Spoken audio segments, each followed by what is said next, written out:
Hello and good day. Welcome to the Midseason Power Rankings review, Season 22 edition.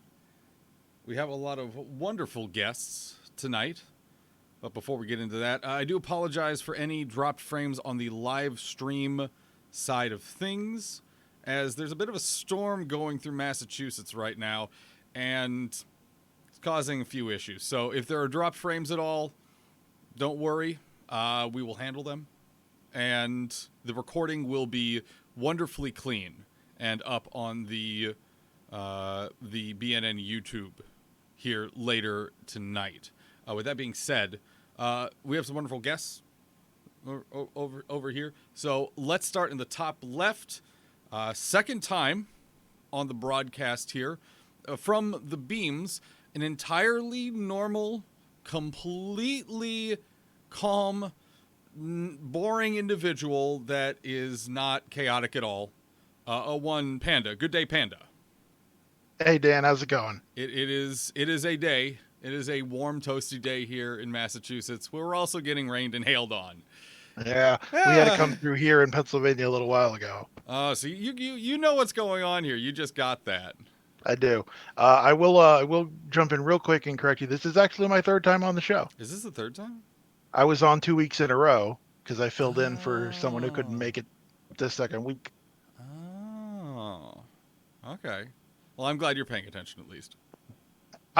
It's one of my fondest memories. Oh, well then. Well, I guess we just show.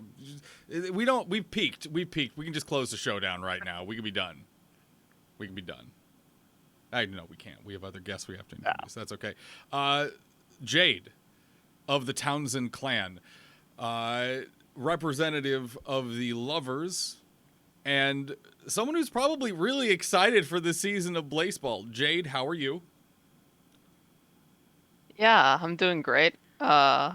Fortunately, no storms over here in San Diego. Uh, I mean, not something California is super known for, but True. uh, but as for the lovers, yeah, I'm very glad to see them doing well this season. Definitely missed it. Now, before we get into things here, we were talking a little bit before the broadcast started. You weren't able to get a power ranking in. Were you thinking that this might be a good season for San Francisco, or is this kind of blindsiding quite a few people? I had a hunch. Uh, and I mentioned that in my power rankings blurb that the lovers were kind of in an indeterminate space where I wasn't really sure how they were doing. Their Mm-hmm. main weakness before was their pitching, but it's gotten a lot better um, through Has. a through a chance feedback and some goodwill moves. So at this point, it's I at this point I thought I mean in the past the lovers have seemed good a lot, but they haven't quite been able to make it. We've been very, very close to being good. Sure. So at this point, like I have to kind of second guess myself when I'm thinking they're good because last time I did, they ended up sucking. You don't want to counterbalance too hard. You want to be cautious. You want to tiptoe into it. Yeah, of course. One, I don't want to tarry on this subject too long because we're going to come back to this. Um, Yeah. what are the lovers' plans for Corrado Bean? Because you mentioned your pitching rotation having been a bit of a sore spot, but right now it certainly feels like the lovers are in a good spot, except for that last spot with Corrado Bean. Ardo Bean's definitely the weak link of the lovers rotation right now because of the fact that they did become the recipient of one of the blessings that we got that made them do better in fortified ballparks, which our ballpark is, which may be hard to believe by the sheer amount of feedbacks we've gotten, but it is the most fortified stadium in the league at the moment. Okay. Okay. So it's so we don't so it's kind of a balance of even if we put them in the lineup, they wouldn't be all that good. So we're kind of think even with that. So we're kind of thinking about what to do with them, but for the time being, we're definitely planning of shadowing them. Uh, but that might not be the end of Cardo Bean. You might see some more of them in the lineup later. Oh, interesting. Okay. And then moving on here, brand new, brand new guest here on the Midseason Power Rankings review from the Georges, Sydney. Sydney, since this is your first time here, give us your pronouns. Tell us a little bit about yourself. When did you join the Georges? Hi, I'm Sydney, she, they. I joined the Georgias. I was actually a Sunbeam for about 2 days. Oh. I got into Blaseball like 2 days before the breach teams happened. So I was a Sunbeam for like two whole days there, and then I just saw the Georgias and immediately I was like, how can I not? So I jumped ship, and I've just been there ever since. Now, do you have any regrets? Do you wish you had stared into the sun a little bit longer? Okay, so with Panda here, I feel like I have to say yes, but on the DL, no, not at all. Oh, okay. I Now- can understand. What attracted you to the Georges? What was the flag that you were like, that's it right there. That's it. I mean, really, the color scheme is great. I love the blue with the yellow trident. I'm a big fan of it. And also, I was just like, it wasn't specifically the Georges. I was really torn between all the breach teams. But like, it was more that I was brand new, and I was like, I could just join a new team because I'm also new, and it'll be like it'll just work out. So I chose the Georgias kind of arbitrarily, but now I'm really glad that I did because it's evolved into something awesome. They have each of the expansion teams have really, come a long way. The core mechanics, the Georges and the Worms have all really developed their own wonderful personalities since suddenly appearing on the scene. I don't really consider the Crabs an expansion team per se because they already had a pretty solid dedicated community, but three teams suddenly poof appeared, and it was really nice to see. It's nice to see how they've grown. Yeah, And for sure. while the core mechanics and the Worms have really seen a lot of spotlight, it feels like this season especially we're seeing a lot more of the Georges. Yeah, I still don't know how to feel about it because I'm still used to still the only team to have never ever made over bracket. Even before over bracket was a thing, we're the only team to have never made it. So seeing the Georgias be good is still something I'm not used to. Okay, well let's go ahead and dive into our topics. We have a lot of topics for tonight to get through because Blaseball is happening. Blaseball is happening. We're gonna go ahead and talk about the teams that the three of you represent to start off with: the Lovers, the Georges, and the Sunbeams. And go ahead again in the top left, Panda. We'll start with the Sunbeams. As you mentioned there, Panda, the Sunbeams are second in the league currently overall. The rankers predicted that the Beams would be okay. Clip actually had them ranked highest at 4, I do believe, if I'm reading this correctly. But second, I don't think anyone predicted they would be, chasing that top spot like this. Panda, what's going on? Well, I would say that I don't think it's so outlandish to say that we'd be chasing the top spot. If you look at the rankings, 7th actually is the highest wild low on the list, just above the Houston Spies at number 8, and the Tacos right there at number 9. Mhm. I think the big surprise that it seems to everybody is the Hellmouth Sunbeams are the reigning under champions. We won. Yes, that's true. Well, Yes. we unwon the under bracket. So theoretically, the Hellmouth Sunbeams last season were the worst team in baseball because they lost all the games at the end of the season. They did, yeah, it's true. And we're not that different of a team either. You all didn't the Sunbeams last season almost make it into the over bracket? That is true. We went on a I want to say 6 or 7 game losing streak at the end of the season against the Worms and I believe the Tacos, and the Worms got into the over bracket over us on tiebreakers. Oh, ooh. So So it couldn't have been closer for us to not make the over bracket. But then at the same time, we go ahead and we unwin the under bracket.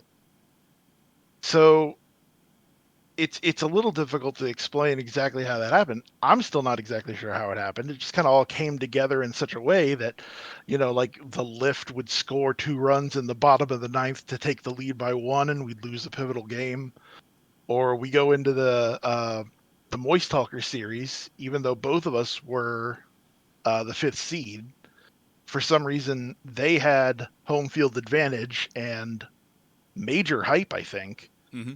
And we were able to pull off a loop and lose and get 2 losses in the first game and speed run our way out of the under bracket.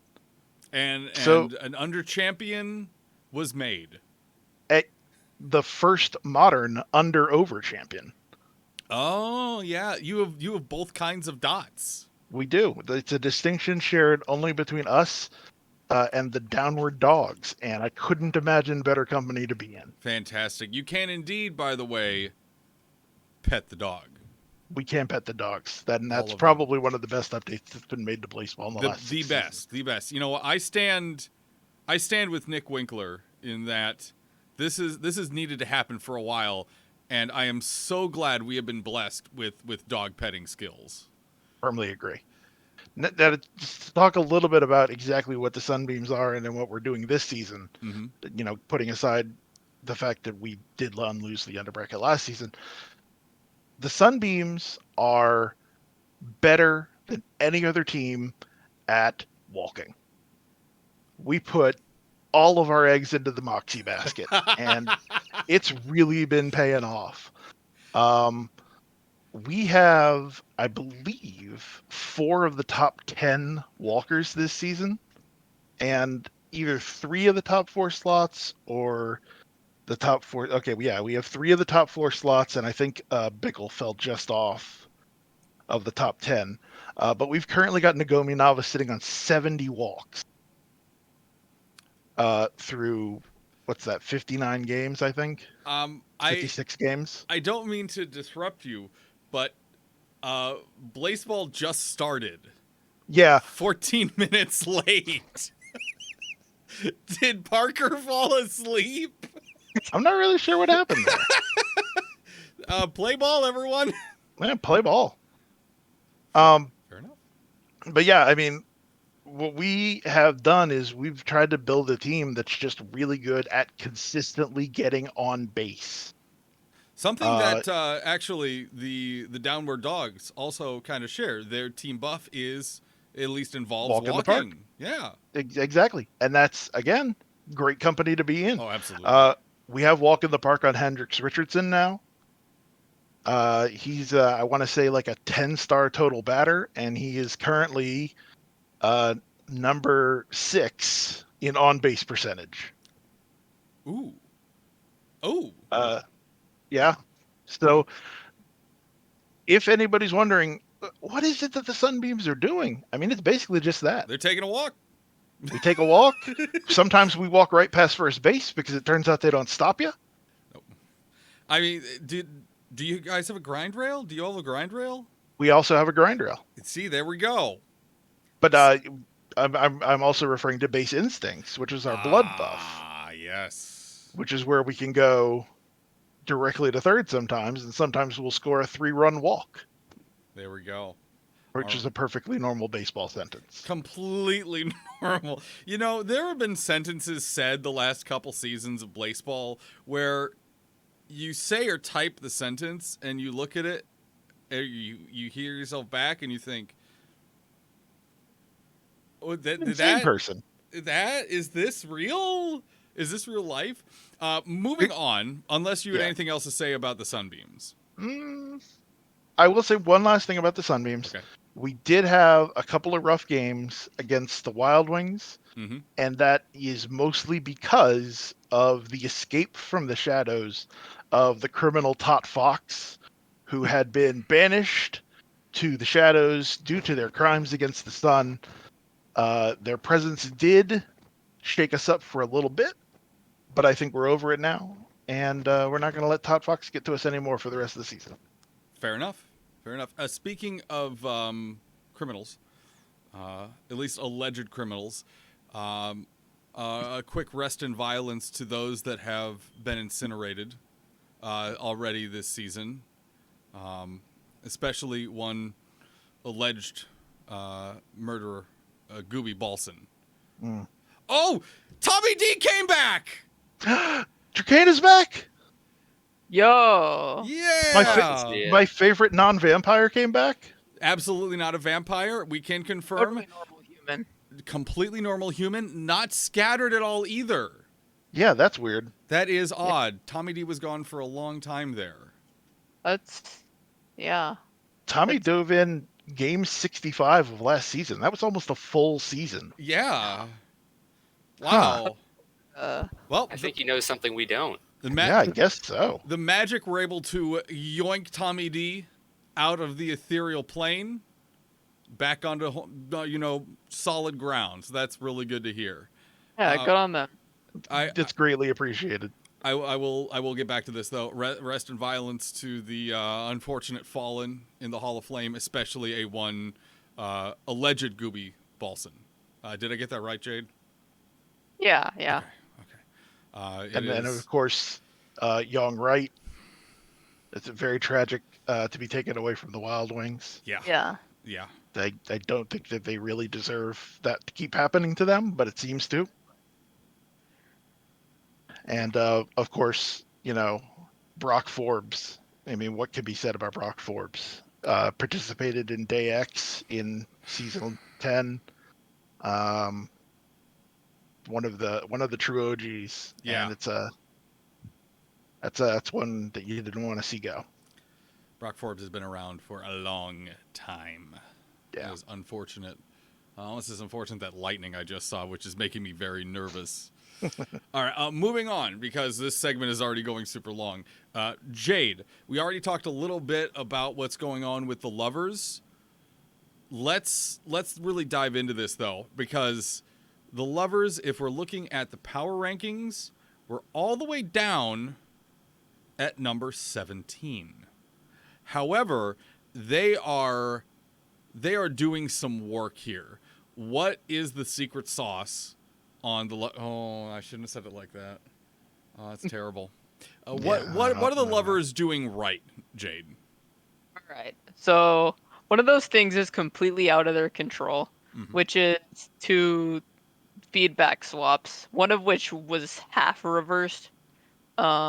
Jacob Winter for Percival Wheeler. We got Percy back for Bates Bentley, who was another feedback with the Fridays from several seasons ago. We feedback with the Fridays a lot.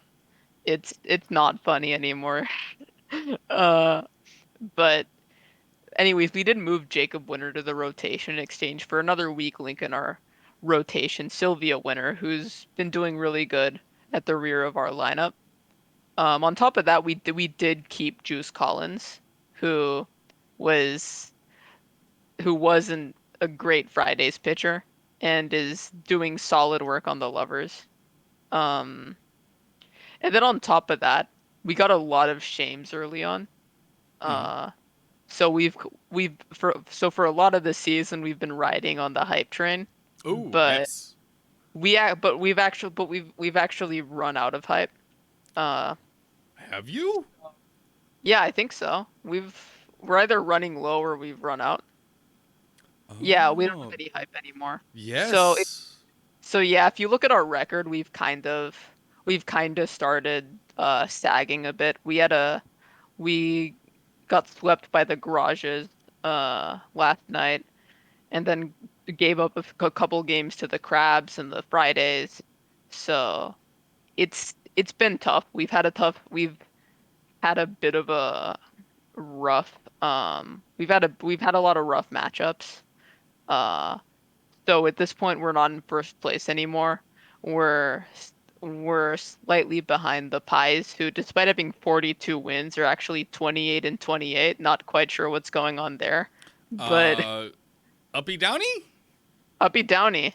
But then also, we did actually, with those losses to the Crabs, we actually got shut out a couple times at home, which is something we've been looking forward to because of voicemails. Oh, yeah. So we finally put Theo King in the box. Uh, sorry, Panda, but that is the reason why Todd Fox is back and Mm. has returned to and has returned to play. And on top of that, a new shadow that we got a couple seasons ago, Blimp Partisan, Mm-hmm. has also been brought out for Foxy Pebble, who is another feedback that we got from the Mechs several seasons ago. Uh, so right now our lineup's looking even more solid than we've started off with. Mm-hmm. Kurt Kruger's definitely been doing a lot of work for us. Former Yellowstone Magic player Kurt Kruller came out Yep. for Picklestein, I do believe. Yeah. I think Kurt was brought in when Picklestein was incinerated. Yeah. Rest in vibes. Yeah. But and Kurt Kruller is also a bit of a concern because of Mass Attractor. And if we lose Yes. Kurt, then our lineup's kind of back to being screwed. So we'll probably use one of our wills to re-roll that. But uh Kurt's definitely been doing a lot of work for us this season, as a lot of our team has. It's good to Uh see. It's really good to see. And those big stars, those attractor stars that Kurt's rocking, I mean, yeah. permanent or not, they have to feel pretty good right now. Yeah, obviously. But then also there's one more thing that's kind of been a big thing to the Lovers' success, and it kind of seems like defense has been more important this season. Yes. Uh, Between a lot of the bottom teams having more lacking defenses, uh, that really seems to be something that's kind of overrided a lot of teams with good pitchers and caused them to not do as well this season. And the Lovers have one of the best defenses in the league right now. So they're definitely uh, paying off. It's definitely paid off that they the defenses have been somewhat reworked, it seems. Uh, and I feel like that could also be a good testament to their success. Sure. One thing I'm curious about, and you mentioned having to patch back up your pitching rotation a good bit, and getting a little lucky this season with having opportunities to do that. One of my favorite players that was on the Lovers, one of your pitchers, King Roland. I actually am not sure I remember what happened to King Roland. So, I Go ahead. uh, oh, okay. So King Roland was the feedback swap for Juice Collins on the Fridays. Oh, okay. And King Roland actually hasn't been doing that good this season. If I can pull up their statistics on, I know the Fridays aren't doing too hot this season, and neither is King Roland. So looking at their stats this season, they currently have an ERA of 8.5 runs, Oh, uh, and oh. a win-loss percentage of 36%. Ooh. Uh, so they're they're not doing too hot this season for sure. Ouch. Um, it's uh, I'm sure at some point, the Fridays we have talked it over with the Fridays, and if the Fridays do want to trade Juice back for Roland, which they are, last I checked, interested in, obviously, then it would be their will to do. So it's no sweat on the Lovers for now, to worry about using a will on that. But even though Roland's definitely a beloved Lovers player, can't be too mad with Juice Collins on the rotation instead. No, not at all. Not at Yeah. all. And you can't be in my opinion at least, I couldn't be too upset with those island vibes. I love the Fridays. Yeah, obviously. We have so many Fridays on our team, The and the Fridays Fridays and the Lovers have keep so exchanging many. players. Yeah, I think somebody worked out that the Fridays actually have more season one lovers on their team than the lovers do. Kat actually mentioned that to me pretty recently Yeah. with some switches that happened. And it's like, Yeah. oh goodness. So that's what's going on with the Lovers. Did you have any other points you wanted to make before we talk about the Georges? No, I think we can go into the Georgias for Perfect. sure. Sydney, you've been very patient. Thank you for that. What's going on with the Georges? Why are they doing so exceptional this season? No one really saw the Georges coming. 15th on the power rankings for BNN. Yeah, rated 15th. Except for what's that person's name? Def Hobbit. Def Hobbit called them for number 2. Also, Mouse called them for 5. It looks like. So some people thought they were going to do really good. What's that? Phoebe on the Pies also had them at number 5. Oh, yes, you're right. Thank you. Yeah, it was interesting because if you talk to the team, I think a lot of us, like, we definitely recognized we were better. At the very least, we didn't think we got worse because the Georges, I think, were rated 1 or 2 less than last season, which was interesting. But it's because, I mean, if you look at the Georges lineup, they're incredibly consistent. Like, a lot of people call us reverb proof because aside from 1 or 2 players, all our players would be good in any position. But like our lowest base running stars is like 3.6. We basically just don't have any players who are really bad at anything. And aside from, Rigby Friedrich has been on top of the idol board. He is definitely a star. But aside from him, nobody is really bad at anything, but they're also not great at anything, which seems to have averaged out very well in terms of overall performance. Interesting. Okay. It was also like last season or 2 seasons ago, we had 2 very bad players on our team, Clove Ji-un and Nancy Grackle. We actually brought out Nancy on our own. He was very good until he swallowed a peanut, and then he was very bad. But it was once we dealt with those, they both got sent to the shadows. Now it just looks like our lineup is just great. Our pitching could be better, but the offense has really carried the team so far through the season. Now, let's look at the offense here for just a moment with the Georges. Obviously, Fish Summer, you love to see it. Love to see it. Yurts Buttercup. Okay. Yeah. Rigby Frederick. All solid levels of stars across the board. And one thing you were mentioning earlier is no one's really going to be in a bad position. The stars are really well balanced across the board. Mm-hmm.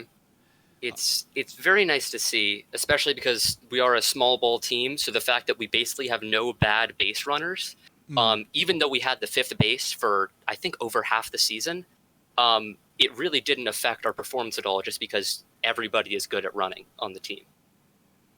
And then what is your pitching situation like? I see no pitcher below 5 stars, first off. No pitcher below 5 stars. No pitcher below 5 stars. It looks like it's going to be a nice, consistent rotation no matter where you start at. Is that kind of where it's at? Yeah, it also was helped that early in the season, we actually had Fish Summer on the rotation in place of Ortiz Lopez, but they were elsewhere. So Aaron Yeselenko was pitching 2 out of 3 games, and she gives up a lot of home runs, but she is one of the worst pitchers you can face as a small ball team. And we had a lot of series against like the Worms and other small ball teams that just basically let us get a lot of wins off of Aaron's great pitching. Nice. Sounds similar to, actually, as a Magic fan, very similar to our Curry Alicia Keys. Yes, that is definitely a good comparison. Yeah, we look at her like, please, let's just get to the Curry Alicia Keys game in a rotation. Please. Yeah. It was also helped that early on, Aaron got a Parasite item, which actually let her kind of shore up her weaknesses a bit. And also, something I think kind of gets overlooked is the Georgia's Undersea modifier, which in an era of underhanded, basically whenever the Georgias have negative runs, they will overperform. In an era of underhanded, we activate Undersea a lot. So we are overperforming for quite a few of our games, which definitely helps out. So it's like a rubber band where you get a negative run or 2 early on, and then suddenly you slingshot up. Yes, so much harder. Except for the few cases in which it just means you hit more home runs and go into like -10. Yeah. And also, I know Jade was talking about defense, and just looking at the average defense stars, the Georges are number 2 in the league, and the Lovers are number 1, which I think is definitely contributing. Like, if you watch the Georges games, there's a lot of double plays.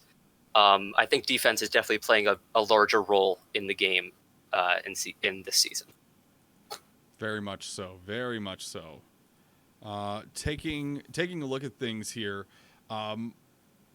where do you see the Atlantis Georges going right now? Are they going to stay competitive with the Wings for the Wild High? Are they going to be able to face up against, the Beams, possibly the Worms or the Tacos, depending upon who else makes it through to the over bracket? Do you see the Atlantis Georges going through the over bracket this season?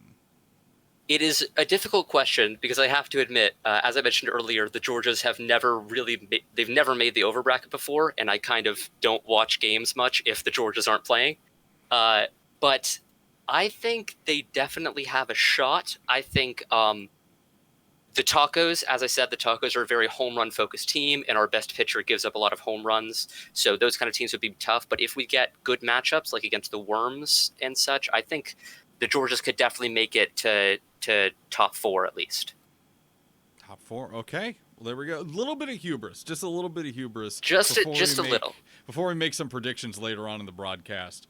Let's move on. Let's talk about the amount of star power that we have in some of these top teams currently. The Pies, the Wings, and the Crabs. All of these teams have a lot of very condensed star power. Take the Wild Wings, for example. A lot of stars in that pitching rotation. Bert Gonzalez leading them off. No pitcher is below 5.5 stars. And then their rotation, their lineup rather, except for Doganik Burgerto. That's a tough name to say. Doganik Burgertoes. Pitching rotation feels hitting lineup rather feels pretty solid. Same for the Philly Pies. A lot of star power across the board. Maybe not so much in the pitching rotation, but Baltimore Crabs as well. A lot of stars. Just so many stars smashed into these teams. Starting out with Panda here. Panda, are these teams flying on star power alone right now, or is there something else going on? I mean, you have to say at least partially. If you look at the Pies, you've got Jackson Buckley leading off, and that's 7.4 star batter, and leading directly into the magnified Dudley Mueller. He's a player that I'm really familiar with as a Sunbeams fan. He's currently sitting at 5.6. Got some chunky power for that peanut weather, but that 1-2 combo is so lethal. And then if you put them in birds, or if they get a couple of doubles and trigger their blood, I don't think it matters who's on the mound. I mean, we've seen the Pies go over 20 runs a couple of different times this season. Sure. Now, it doesn't seem to be entirely sustainable because, by the same token, the Pies are currently at a non-win or a non-loss record of 28-28. And a lot of their ranking is because of those Sun 30 ties in their lower scoring games and looping a ridiculous number of times in their higher scoring games. So I think what we're seeing with these high star power teams from an offensive standpoint, I'll let others to speak a little bit more about the pitching side of things. Sure. I think that while you can have those explosive games like the Pies are showing, I think that a couple of really high power players in a lineup is not sufficient to carry a team through a late season run. That's understandable. Jade, your thoughts. Where is this star power going? Is the star power the reason that these teams are leading these leagues? Is there something else going on? Is there another reason why, we see wins piling up for them? What are your thoughts? Yeah. I do definitely agree that at this point in time, being a successful team definitely relies a lot on having stacked star power in some sort of category. Like the crabs and like teams like the crabs, for example, uh they do as well as they do because they have stacked star power, not only their offense but also their pitching and their defense in general. If you look under the hood, um it's you really it's but then you can also definitely do well depending on the matchups you get. If you're a team like the Wings, which, while you don't have as well, the Wings aren't exactly known for their offense, especially with Young gone.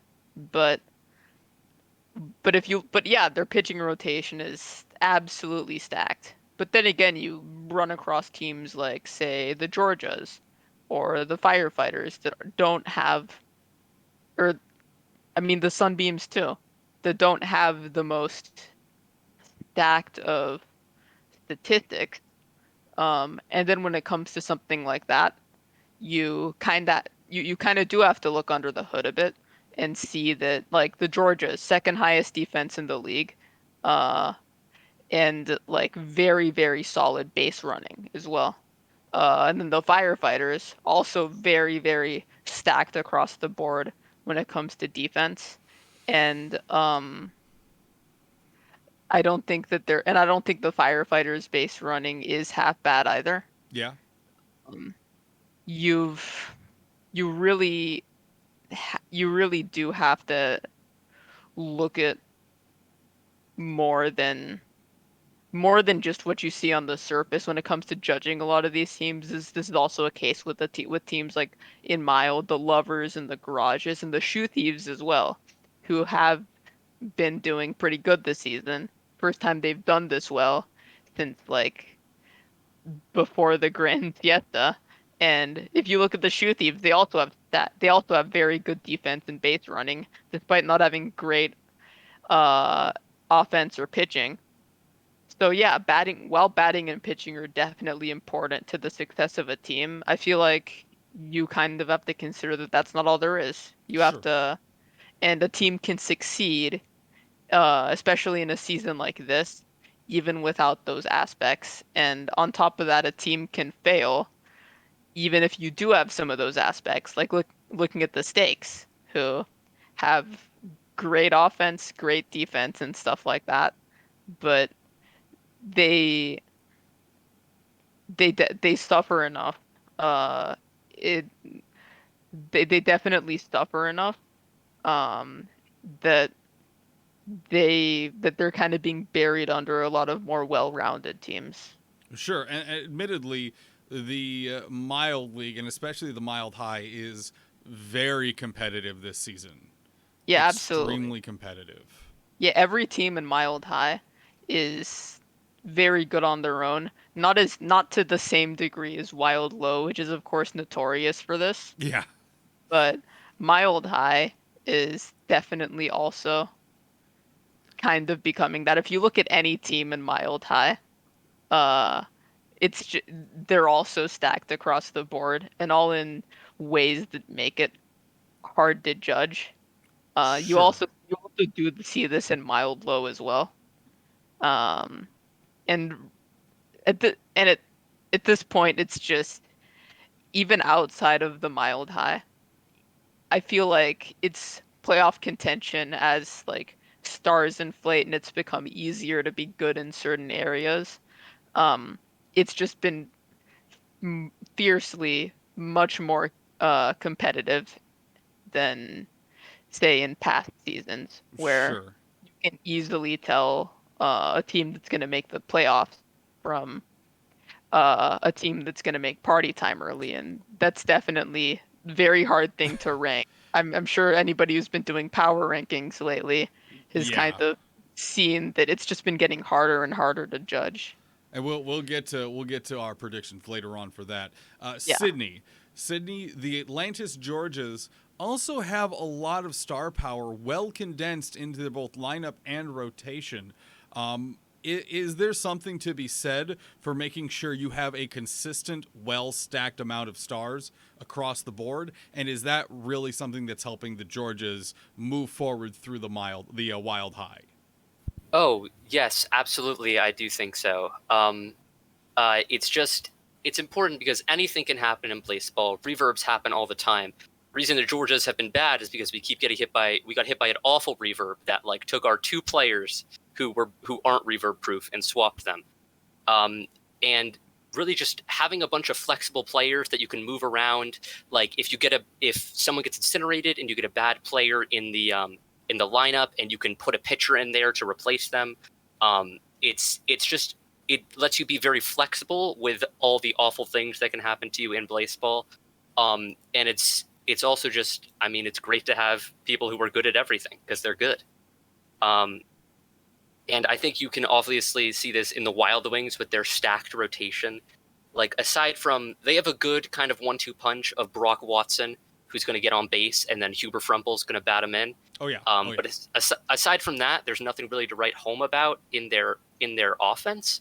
But then if you look at their outcomes, I mean, it's Tacos 1, Tacos 2, Breathman's 3, Firefighters 2. It's the other team just can't score against their rotation because it's so incredibly dense with stars that their offense can suck as bad as they want. And it's just the other team can't score. If the other team can't score any runs right now, the fact of the matter is that defense and pitching is king at the moment. Yeah. And I think you can definitely tell. I haven't been paying an incredible amount of attention to the Wild Wings games, but I mean, they have 10 more wins than unlosses, which I'm going to bet is just based off of a lot of games going 0-0, 1-1, 2-2, and getting, the Sun 30 boost from that, which probably wasn't an intention, but it's certainly a nice side effect. Sure. Any other thoughts on the star power of some of these teams that really feels like is driving these first places forward in the leagues? Yeah, I just think even like one hole in the lineup, like if you look at the lift, Ankle Halifax, I believe they partied a bit, but last season, Ankle Halifax was really, really, really bad. And I mean, just having a pitcher, which is like you lose 1 in 4 games when this person pitches, it can take a team out of contention for playoffs. So ensuring that everyone can be good at their job, even if nobody is great at their job, is definitely something you need in a team. Sure. All right. Moving on, we want to make sure we get the other topics in here. We talked about a lot of the very, very good right now. Let's swing around and talk about some of the lows.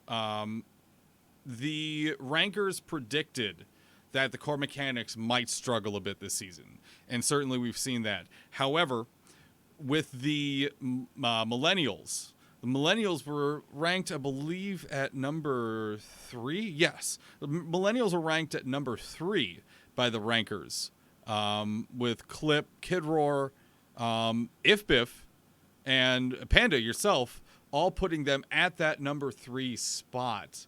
However, unfortunately, the Mills not done so great. Not doing so great. 28 and 29 currently. Kat has entered the studio. Hello, Kat. I have a comment. Kat has a comment. Oh, come around here. All right, hold on a second. We have a Kat comment. Head of BNN, Kat BNN. Where is BNN? Hi. There is BNN. Hi, I'm Kat. Hello. Star slugger for the Mills, Thomas Dracena, Is back. just got back from being elsewhere since day 65 of season 21. There we go. Nearly a year. Yes. So the Mills are getting a lot of players on base, and then no one is there to get them in. Well, good news. They just beat the Magic. 2-1. Son of a bitch. And through the eclipse, and everyone's safe, and that means it's time for me to go RP. Bye. Okay, bye. Yeah. Might have mentioned that Wyatt Glover was pitching that game. That was the letter. Okay, that makes sense. Yep. So what's going on with these two teams, and why did they go from, okay, either we think they're going to be good or they were good, especially in the case of the core mechanics, where we're still kind of coming off back-to-back season championships for the mechanics. What's causing these teams to struggle? And Panda, since you had the Mills at number 3 as well, we're going to start with you once again. I think that it's possible that we all got a little caught up in the Castillo-Turner hype. I think that seeing the pure star power of that cactus, it spurred us forward, and it really made us feel like the Mills didn't have any weaknesses. But I think that they still do. And one of those big weaknesses was Thomas Dracena not being around. And for nobody there to really support Castillo, as they were putting those stars to use. The weirder thing to me is that I thought that their pitching was going to be so good because it was going to be like all Cervantes all the time. Yes. But that also doesn't seem to have been enough to carry them through. And I haven't looked specifically at a lot of their scores, but I do expect them to be on an upswing coming through the back half of the season. I think now that Tommy's back, I think that they're going to start to hit their groove. It might be a little too late for them to make the over bracket, but I definitely think that if the team stays whole, it's a better team than it has shown to be so far this season. Fair enough. 2 minor notes that we are reminded of from chat. First off, we did have, thanks to the Mills and the elsewhereing on the team, we did have a young, fresh, new pitching machine pop up. The little pitchy, of course. Little pitchy. I wasn't ready for that. Yeah. The Faxervice, right? Oh God, no! Let's not put another. We're not putting another name on this. I believe we were calling it the Faxervice. The Faxervice? Who Are you was calling kidding it me? this? I think the Mills started it. I assume. I dislike this. Wow. Fair enough. Okay. Also, with Tommy D back and with the Mills moving forward, there is a chance, albeit a small one, that they do make it back up to the over bracket. So we will see. Moving on to Jade here. The same question is posed to you. What is going on with the core mechanics, if you have any thoughts on that? But also, the Mills. What was their struggle point, and is having Tommy D back going to solve it? Yeah, I mean, first off with the mechs, it's very, very clear what happened. And that's the fact that they got their first blessing in forever, which was not a great one to have. It basically alternated a ton of their players. Yeah. Handful alternate, which did alternate. Their team is so small. They have like 9 players in all. So more than half of their team was alternated. And it's not great. Like, Minty Kugel didn't get hurt that much. Also has very good batting and base running right now. And with underhanded, it couldn't have hurt that much. But if you look at the lineup, the lineup's just not there. Like, sure, Christian Combs improved a lot, but if you look at players that were doing so well, between like Cannonball Sports and like just so many players just didn't do nearly as well after becoming an alternate. Yeah. And yeah, that's just gotta hurt, honestly. They were like, especially after those 2 championships, one away from getting their second evolution, it really hurts to see, honestly. And when it comes to the mills, like, I definitely agree that we all kind of got caught up with Castillo Turner. Uh, Castillo Turner did get an allergic reaction, I believe. Oh, So really? yeah, they're they're at a yeah, Castillo is at a measly 6.8 batting stars now. Oh no! Oh no! Oh, just Shadow Castillo right now. Ah, crap. Yeah, and then also, you definitely have what happened to their rotation. Going into the season, the Mills had 3 rotation slots. Theodore Cervantes pitching was gonna be pitching 1 out of every 3 games. It's gonna go great, right? No, No. because all of their pitchers go elsewhere, and Lil Pitchy commit some rotation crimes, adding another slot to the Mills rotation. So now they're at 4 rotation slots be, because because of Pitchy. I mean, good job, Pitchy. You're doing your best, but the Mills didn't need that extra slot. Because now Theo's gonna be pitching only 1 out of every 4 games, which is definitely tanked them even more. That's not Hopefully, that's not helpful. yeah, hopefully with totally normal human player Thomas Tracania uh batting again.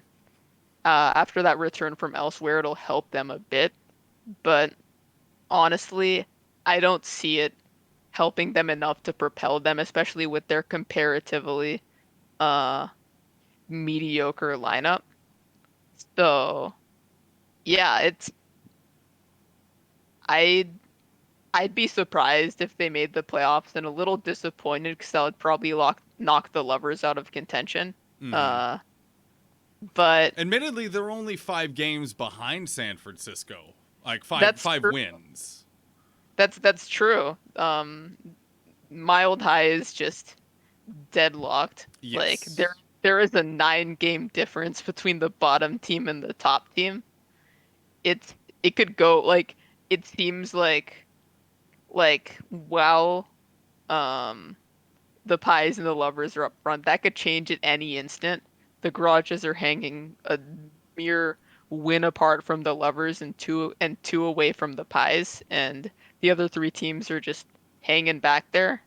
With if the depending on how things play out, the teams that get into the playoffs in my old high that could be very different by the end of the season. Sure. I'll casually call it the curse of the cactus for the Mills. Yeah.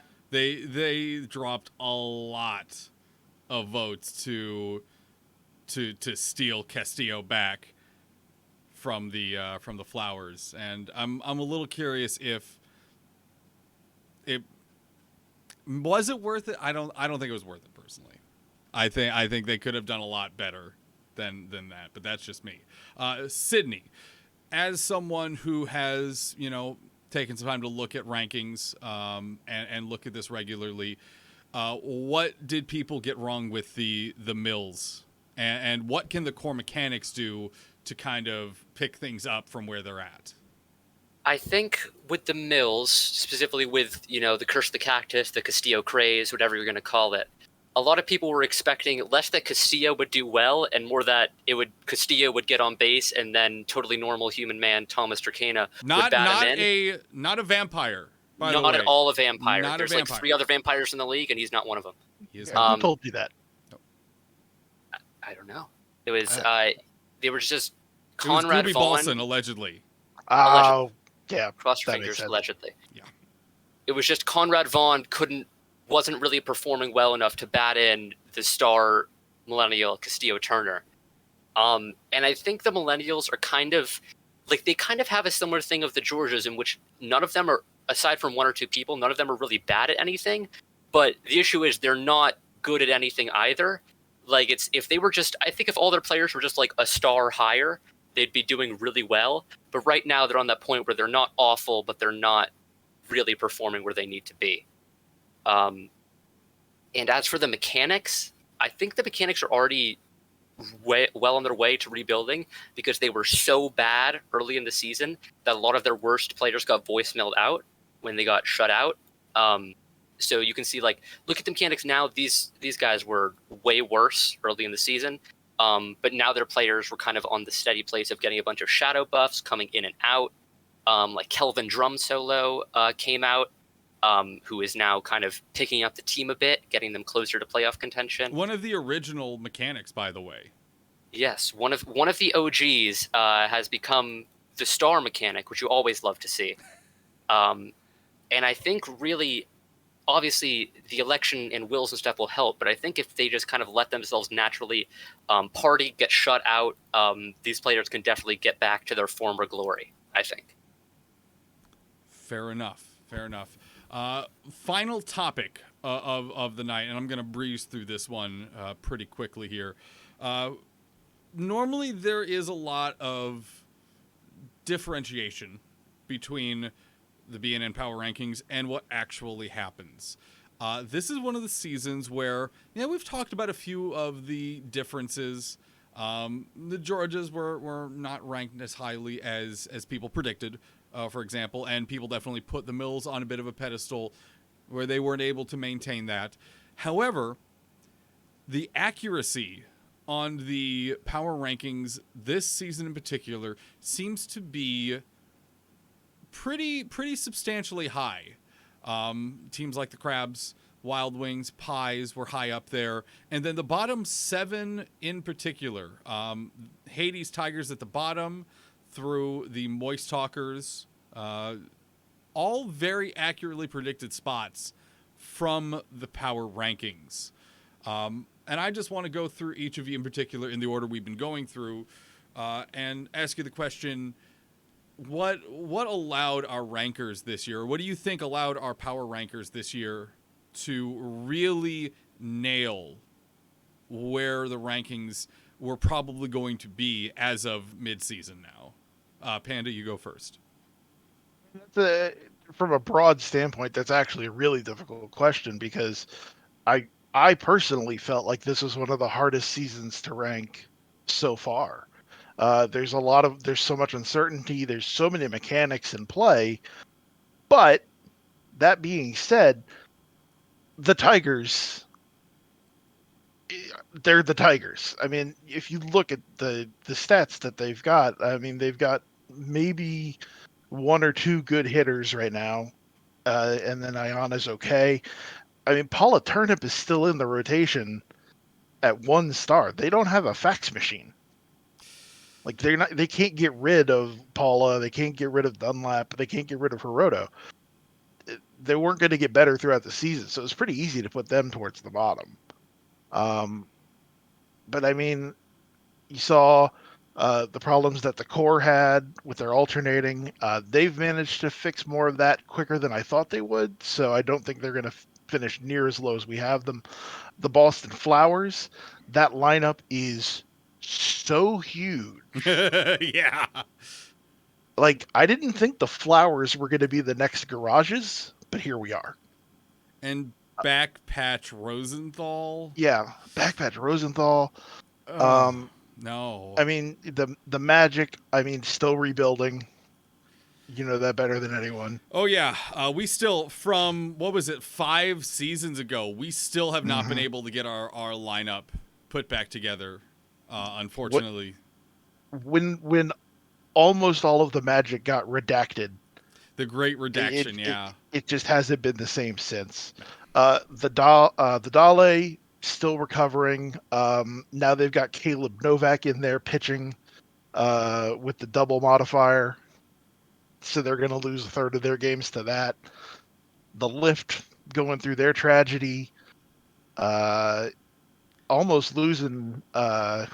Without going through each and every team, though. Yeah, fair, sorry. What was there something that allowed our rankers to really hit some nails on the head, if you could point to anything?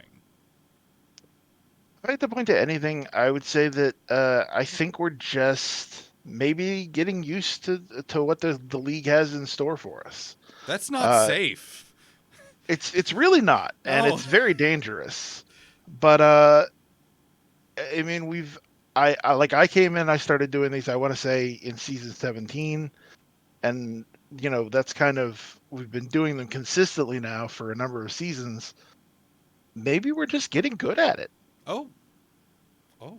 I mean, look, it's the home of hubris, Where is BNN? and I'm just saying, maybe we're learning from our mistakes. You don't have as many people shouting at us anymore. That's true. Jade, if you could point to something that is allowing our rankers to really start to nail stuff, really just hammer it down, is there something that you could point to?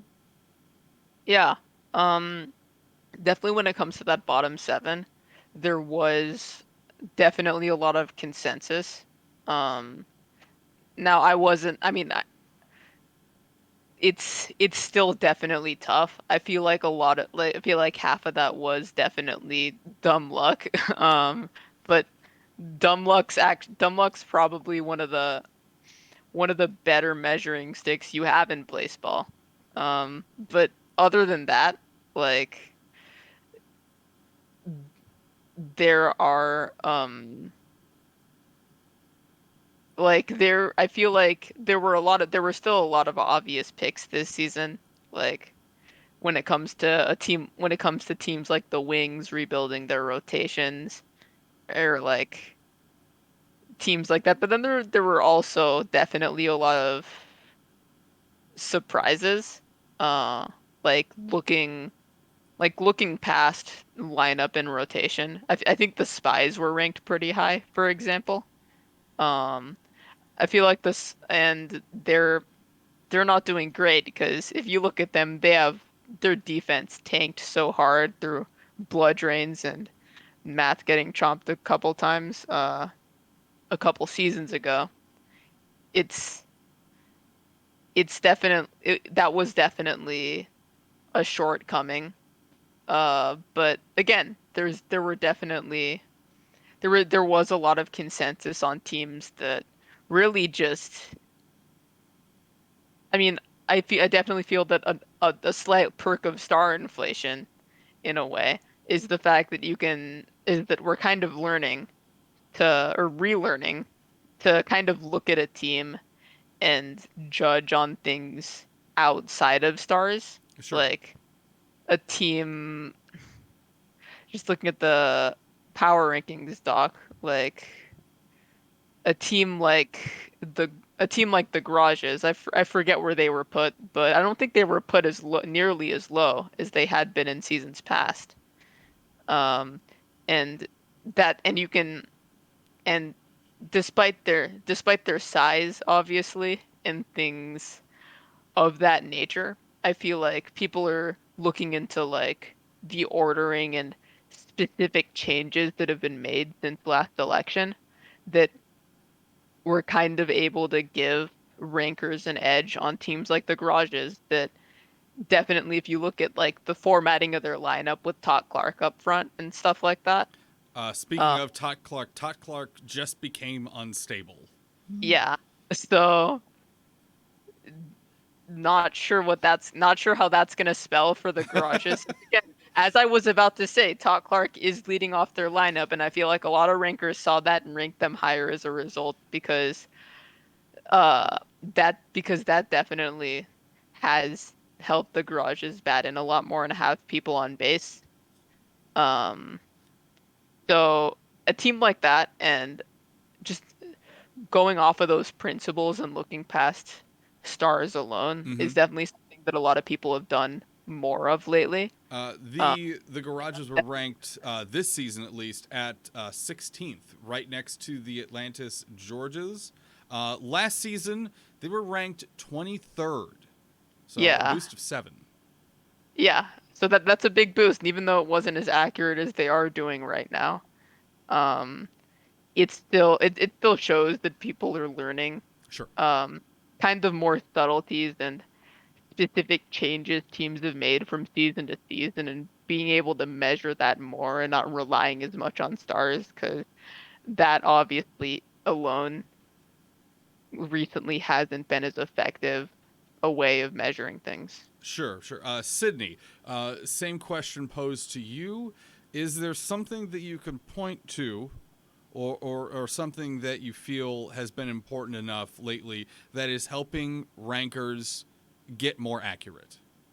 I do. I think it's easier to tell what a good team will be than what a bad team will be. Like, I think if you look at the Breathmans, the Crabs, you're like, okay, these guys are going to be good. And I think in past seasons, there's been a lot added to the game. Like last season, I believe last season was Sun 30, and then there was turntables. And I think for the most part, this season has been kind of normal. Like, it's just, aside from a new weather type, it's kind of been the same as last season. Is this So, normal? It's normal in Is this Blaseball normal? terms. It's as close to normal as we're gonna get these days, I think. So I think it was kind of like a lot of the power rankings are like, they're kind of, would this team right now have been good in this season? And seeing as this season is kind of the same as season 21, aside from Sun Point 1, I think it's allowed people to just be a lot more accurate, because there's no major change-ups in how the game works. Any other thoughts? Anything else you might want to be able to point to and say, you know what, I think that's helped us out? In terms of just general Blaseball, I don't think so. Mhm. I mean, I could point to specific teams. Just Mints are crazy. They have the best pitching rotation in the team, or in the league. Fair But enough. aside Fair from enough. that, no. Gotcha. All right. It is hubris time. This is easily my favorite time of the broadcast, where we uncork the biggest bottle of hubris we can find, and much like the third place winner at the NASCAR 500, whatever the heck, we just throw it everywhere. We just get as much hubris out there as we physically can. We're going to go predictions. I need predictions from each of you for both the two teams going into the over bracket finals and the under bracket finals. And as usual, we will start here with Panda. Your over bracket and under bracket finals predictions, go. Okay.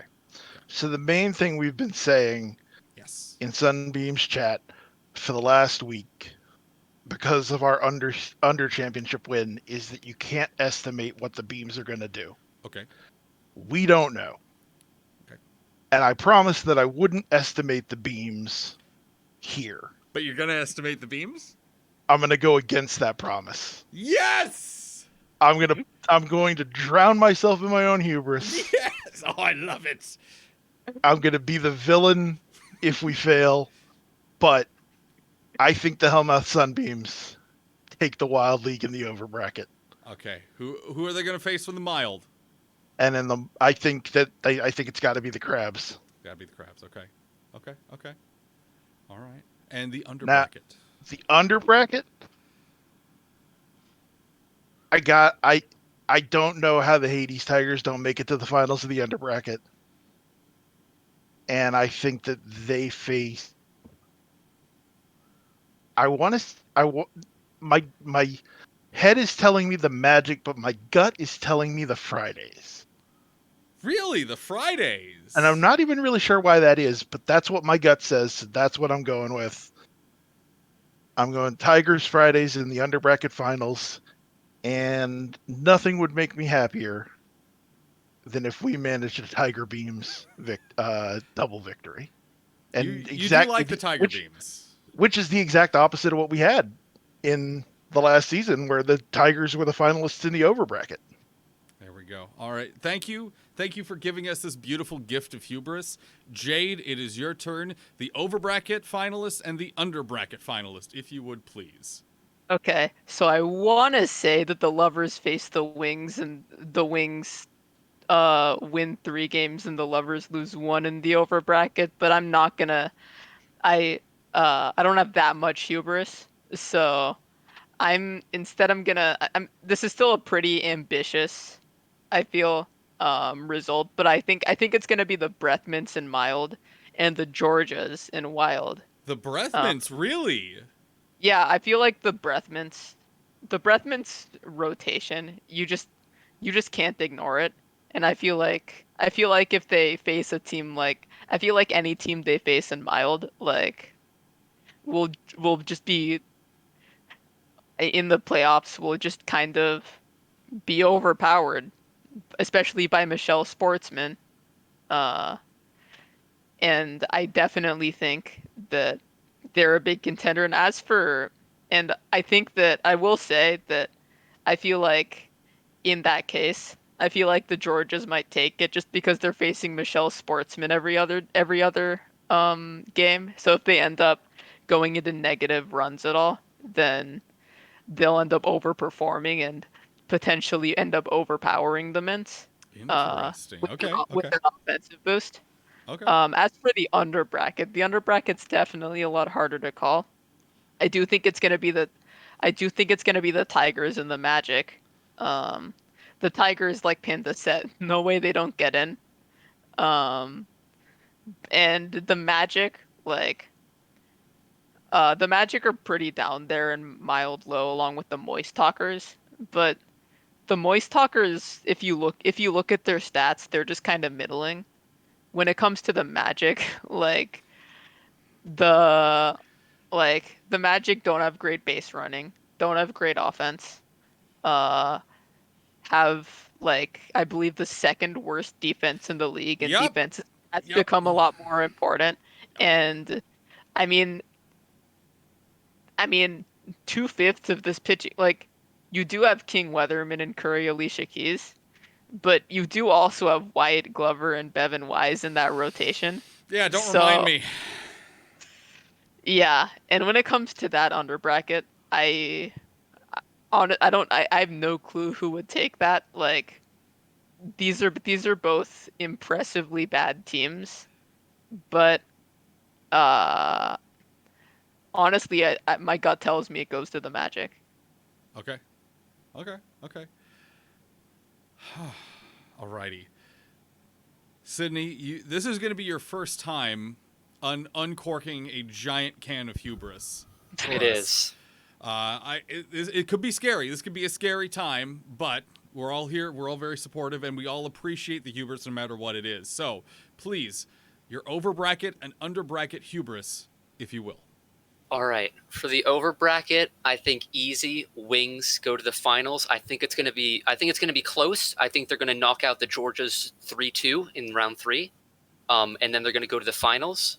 And I think for mild, I'm just going to have to go with the Crabs. I think that's easy enough. They've got just look at the Crabs. It's all quality. The under bracket, I might have a hot take. I think for the obvious reasons, I think Magic go there. They're just kind of bad at everything. Yeah. That we are. But I think they're going to face the Flowers. I think yes! if you look at yes. I think if you look at the Flowers lineup, it's 14 players, which they had the Dirty Dozen, which became the Dirt Teen, and which became 14 with a pun on dirt somewhere in there. But they've got 14 players, and 3 of them are kind of good. It's innings of just bad player after bad player that just. I mean, I know the goal is to not score, but it's not great for them. They have Lenny Spruce. They have Margarito Nava. I was actually going to talk about this when I was doing this, and they have Jacob Haynes. They have these islands of really good hitters. Jacob Haynes cannot base run worth shit. He can't. He just cannot. can't. He is incapable. He cannot steal bases. If he tries to steal bases, he will get caught. Yeah, and I think the only saving grace of the Magic is that they have 2 underhanded pitchers, and I mean one of them's Wyatt Glover. So what the hell's going on there? But I mean even the Flowers couldn't even hit the ball against the underhanded pitchers. So I think Flowers are going to finals for sure in the under bracket. Okay. I love that hubris. That hubris is beautiful. My turn. For the Wild division, rather, I think we actually see the Georges go forward. I think we see the Georges slightly edge out the Beams in the Wild League. And in the Mild League, I don't want to say the Crabs, but I'm just gonna say the crabs, even though I just really don't like the crabs. But I think the mean, crabs are going to the finals It anyhow. makes sense. Yeah, you don't want to say it, but you almost kind of have to. I have to say Yeah. it. I think though that in a shocking upset, the Atlantis Georgias pull out a pot and boil those crabs alive. Woo. Wow. I will call that. I'll take it. Harsh but fair. And actually, I'm going to say the same thing that you did, Sydney, for the under bracket. I think it's Flowers and Magic. Nice. In a wonderful return to sender, let's say, from the very beginning of Blaseball, Magic versus Flowers in a finals of some kind. I shouldn't say actual return to sender because that's not what actually happened, but you get what I mean. I think we see Magic and the Flowers go at it for the under bracket. And I want to say the Magic probably take that, but I don't want to overestimate what the Flowers lineup is incapable of. Like they have some really good hitters. Margot can do work. We know Margot can do work. We know Jacob is very capable of hitting balls easily. However, they can't put it all together worth crap right now. There is one thing you have to consider though. Yes. And that's that by the end of the under bracket, the Flowers will be at their full growth because of their blood modifications. They'll be playing about 5% better. Yeah, I mean, I've been a Flowers fan for a while. I still have the Flowers pin. I've never really seen Grassblood do a lot of good. 5% just isn't a lot. It's just not. And yeah, it's across the board and everyone gets the buff. But when you don't have that many stars in the first place, 5%'s not going to do a lot. If it's a close series, it could be a difference maker that edges the Magic out of there. But I don't know. I do agree 5% isn't much, but if it's close, then it's close. That's true. That's very true. That 5% may also make Oh No Blood activate 5% more though at the same time. That's true. So I mean, 5% of Backpatch Rosenthal is like a penny. we need to stop talking about this because Kat's gonna walk in here and throw something at me. Kat, Hey, say what you will about Backpatch, but they got 3.4 base running stars. Look, that's very important for a pitcher. yeah, I mean that's true. That's true. All right, we have uncorked and poured out our hubris for you all, and I hope you appreciated it. I want to thank Panda. I want to thank Jade. I want to thank Sydney, first timer Sydney. I hope you've enjoyed. Thank you for having me. It was your fun. first time around here. Really quick, and we'll start with Sydney this time. Where can people find you on the interwebs? Oh man, I am not super present on the social medias, but on Twitter I am at big_Sid_.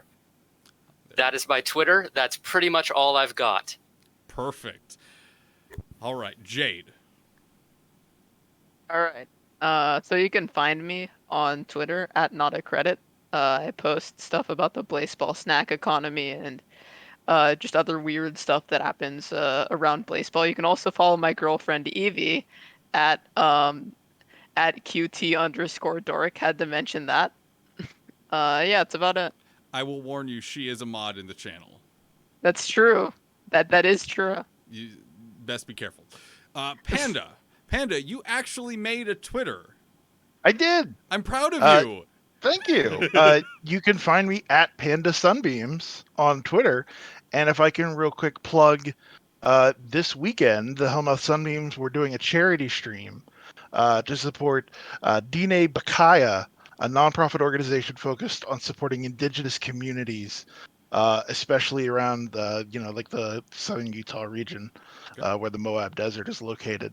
And I'm going to be running a version of my Twitch show, which is a video game trivia show. We're going to have a little bit of Blaseball trivia this Saturday, I believe at 9 Eastern.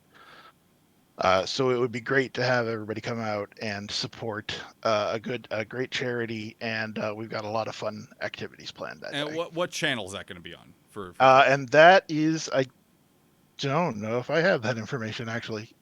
I believe it's Hellmouth Sunbeams, but I will get you a note for that. you're going to tweet it out. You're going to tweet it I out. will when tweet. It's I live. will There we tweet. go. I will tweet that out.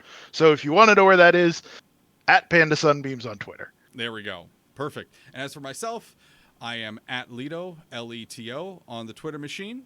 You can also find me live over on the Twitch machine during the weekdays at Rob and Dan, ROBANDDAN.